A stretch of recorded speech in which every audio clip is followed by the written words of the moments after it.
전당대회를 준비하는 비대위가 첫 발을 떼면서 준비 작업의 속도가 붙고 있는데요. 당내에서 연일 한동훈 전 위원장의 등판론 그리고 총선 패배 책임론이 맞서면서 전당대회 이슈를 모두 빨아들이고 있는 분위기다. 이런 또 시각도 나오고 있습니다.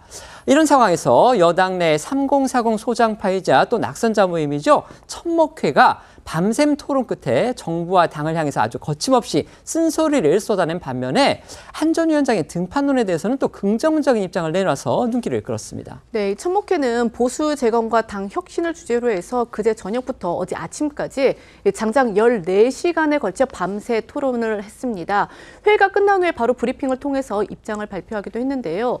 그 내용은 사실상 이 윤석열 대통령을 정면으로 겨냥한, 그러니까 윤석열 대통령에 대해서 잘못점을 지적한 사실상의 징비록에 가까웠습니다. 이들은 이 국민이 바랬던 공정과 상식이 무너지고 있음에도 정부는 부응하지 못했고 당은 무력했다. 우리는 침묵했다. 우리의 비겁함을 통렬히 반성한다. 이렇게 자성의 목소리를 쏟아냈는데 그런데 또 이 한동훈 전 위원장의 책임론에는 선을 그어서 눈길을 끌었습니다. 한 회원은요, 이재명 민주당 대표도 이 대통령 선거에서 패배하고도 당대표가 됐다라고 주장을 했는데요. 들어보시겠습니다. 이재명 대표 사례 있지 않습니까? 대선 지고 지선 지고 그래도 자기 보고 나가고 그리고 또 당대표 되고 하는 모습들 여러분들 다 보셨잖아요. 정에는 이래라 저래라 하는 것은 저희는 뭐 바람직하지 않다고 생각하고요. 공정과 상식이 무너지고 있음에도 정부는 부응하지 못했고 당은 무력했습니다. 그리고 우리는 침묵했습니다. 우리의 비겁함을 통렬히 반성합니다. 이처럼 낙선자들은 연일 이렇게 자성의 목소리 내고 있는 반면에 통상 이 쇄신 주장에 앞장섰던 초선 당선인 그리고 재선 이상 의원들의 목소리는 찾기 힘든 그런 또 상황입니다. 이건 어떤 면에서는 기현상이다. 이렇게 또 한 언론이 보도를 했습니다. 4년 전 총선 때만 해도 초선 당선인을 중심으로 정당 개혁과 쇄신 움직임이 활발했었는데요. 반면 중앙일보 분석에 따르면 이번 총선에서 당선된 초선 44명 중 SNS를 통해 공개적으로 총선 패배 책임을 언급하거나 당의 쇄신과 반성을 주장한 사람이 한 명도 없다고 합니다.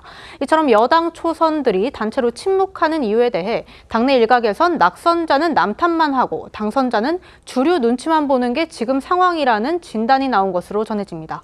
이런 가운데 현역 중진이죠. 조혜진 의원이요. 한동훈 전 위원장이 전당대회에 출마해야 한다. 이렇게 촉구하고 나섰습니다. 현역 의원들 가운데서 공개적으로 이 출마 요구 목소리가 나온 거 처음입니다. 네, 이번 총선에서 낙선한 조혜진 의원은 그제 자신의 SNS를 통해 이번 전당대회는 국민의힘이 대선 이전에 회생할 수 있는 마지막 기회라고 강조했고요. 희망 있는 전대가 되려면 한동훈 전 위원장이 출마해야 한다고 촉구했습니다. 또 조 의원은 기존의 인물들은 그다지 새로울 것도 없다. 진부하고 상투적인 경쟁이 될 가능성이 농후하다고 비판하며 총선 패배의 실질적 책임 역시 한 전 위원장에게 물어서는 안 된다고 옹호했는데요. 그러면서 한 전 위원장이 정치의 뜻이 있고 당과 국민에 대해서 소명의식이 있다면 이제 그 역할에 출사해야 한다며 총선 때 구원 투수로 출전했다 패전 처리 투수로 끝냈는데 이제는 선발 투수, 주전 투수로 나서야 한다고 거듭 출마를 촉구했습니다. 한동훈 전 위원장이 직접 영입해서 인천에 출마했지만 낙선한 인물이죠. 박상수 변호사인데요. 최근 한 전 위원장으로부터 연락을 받았고 또 수도권 재건 등에 대해서 이야기를 했다. 이렇게 밝혔습니다. 한 전 위원장의 정치적 움직임 가운데서 이렇게 구체적인 내용이 알려진 것도 또 처음입니다.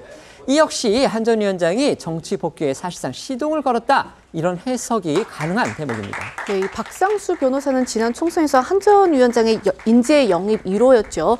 인천 서구갑 지역에 출마를 했다가 낙선을 했는데요.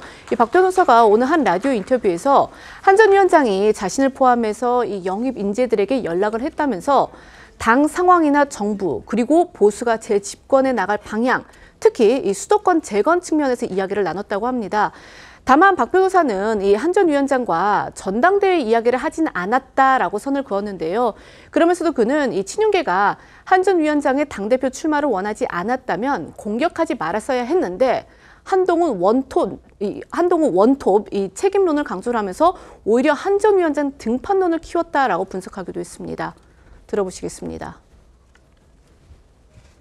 그래서 유일하게 제가 생각했던 약점인 바로 이 서사의 부족이라는 이 약점이 네. 지금 이 상황을 거치면서 극복되고 있다. 독이 든 성배인데라는 생각을 계속 했지만 어차피 이렇게 서사가 생기기 시작을 하는 거라면 그게 정치인으로서 홀로 서기를 하시는데 네. 도움이 될 수도 있지 않을까라고 생각을 합니다. 전당대회 이야기는 전혀 이런 이야기는 없고 다만 이제 요즘 이제 돌아가는 당의 상황이나 예. 아니면 우리 정부 그리고 앞으로 우리 보수가 이렇게 다시 재집권해서 나갈 그런 방향 그리고 특히 수도권을 재건해야 된다라는 이 측면과 관련돼서는 이야기를 나누는 것은 있습니다.